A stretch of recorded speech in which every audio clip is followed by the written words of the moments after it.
This is paper 2, video 5 for the February mock. The first topic we're going to look at is Pythagoras' theorem. Now I've actually worked through all of the working here, but I'll talk you through each of the questions. The reason I know it's Pythagoras is because there is nothing to do with angles other than the right angle on the question, and I'm not being asked to find anything to do with angles either. So the first thing we always do is label up the long diagonal to the longest side of the right angle triangle as C. A and B are the two sides that join using the right angle. They doesn't matter which way round it is, as long as one is A and the other is B. We then write down the formula, so we've got A squared plus B squared equals C squared. So here we get that A, I've said, is this side that we don't know. B is 9, so B squared becomes 9 squared. C squared, therefore 20 squared. Working these numbers out, we get that A squared, well 9 squared is 81, 20 squared is 400.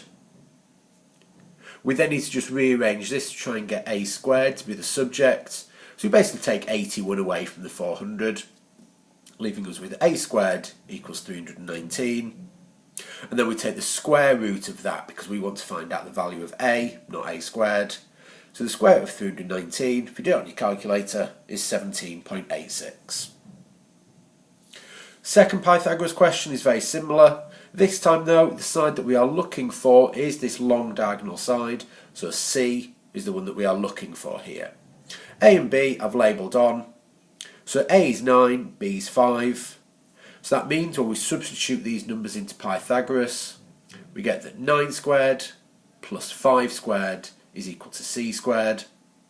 I then work out these two values, so 9 squared is 81, 5 squared is 25, and they will add together to make C squared. So adding them gives us 106, and then just as before, we want to find out C, so we do the square root of 106, which comes out as 10.3. The next question looks like this. So this is to do with box plots. Now you need 5 points on a box plot in order to be able to draw them. You're going to need the minimum, lower quartile, median, upper quartile, and the maximum. With this question, we've been given 3 of those. So we've been given the minimum, which we can plot straight onto the diagram as 10. The lower quartile, we've got that at 33. So again, I just go to 33. Just be careful with your scales. The scale on this one, for instance, is 2 per square. Median is the third one we need. The median, it's told us, is 43. So again, I go to 43. Put myself a little dot. The next one we need is upper quartile. Now we've not been given that on this table, so what we need to do is use another piece of information that we are given. Here we're told that the lower quartile is 33 and the interquartile range is 35. Now the interquartile range is the difference between the lower and the upper quartile. So if the difference between the two is 35 and this one's 33, we would simply need to add these two together to find the upper quartile. So 33 and 35 add together to make 68. So I can then plot that value onto a box plot. The last bit, I'm going to use the range. I'm going to do that to find the maximum. So if the minimum was 10, the range, remember, is the difference between the maximum and the minimum, the biggest and the smallest values. So if the difference is 65, 10 plus 65 tells us that the maximum is going to have to be 75.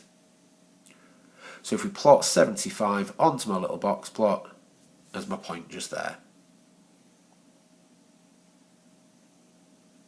Final thing, we now need to join these 3 boxes, or 3 dots, should I say, in the middle, so the line for the lower quartile, the median and the upper quartile. Those 3 form the box. Now we're just doing this for speed here. In the exam I would advise you use ruler and pencil to get this done. And then you need your 2 little whiskers going out to your minimum and to your maximum. So something looking like that.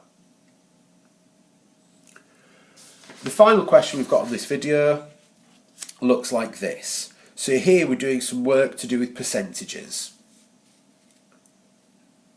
It's always advisable on longer questions like this that don't jump out straight away as the topic, to just work through line by line and see what you can come up with.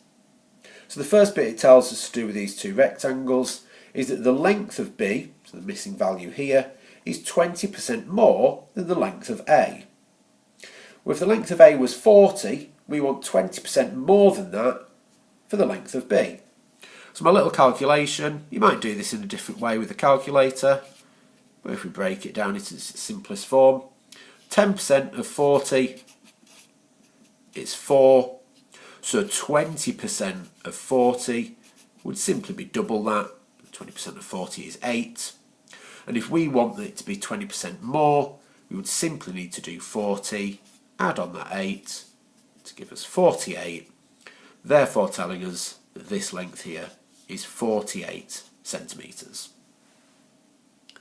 The next line down says that we're talking about the area, so the area of B, this rectangle, is 20% less than the area of A. As soon as they mention the word area, my gut instinct is to actually work out the area of the two rectangles. So to work out the area of A, I would have to do length times width. So 40 times x would give me 40x as the area.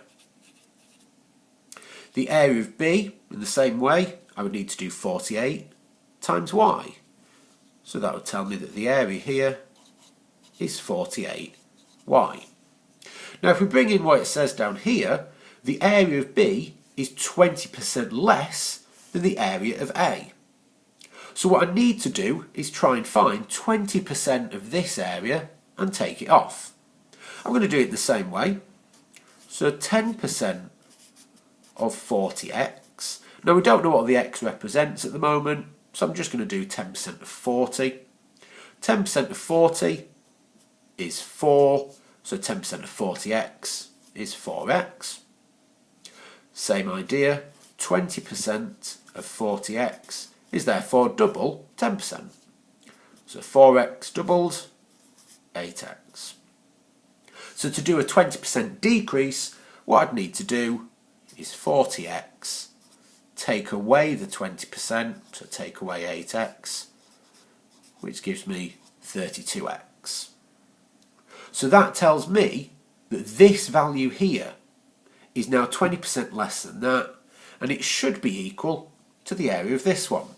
So my final line of working is to say that 32x is equal to 48y. Now it says here that we need to work out the ratio of x to y in its simplest form. So in other words, what I need is a value of x and a value of y so that both sides of this equation are equal. Now there are a couple of ways of doing this. The quickest way probably is to try and work out what multiple of 32 and what multiple of 48 are going to be exactly the same. So in other words, the lowest common multiple. So if we just do as a little side note, a couple of multiples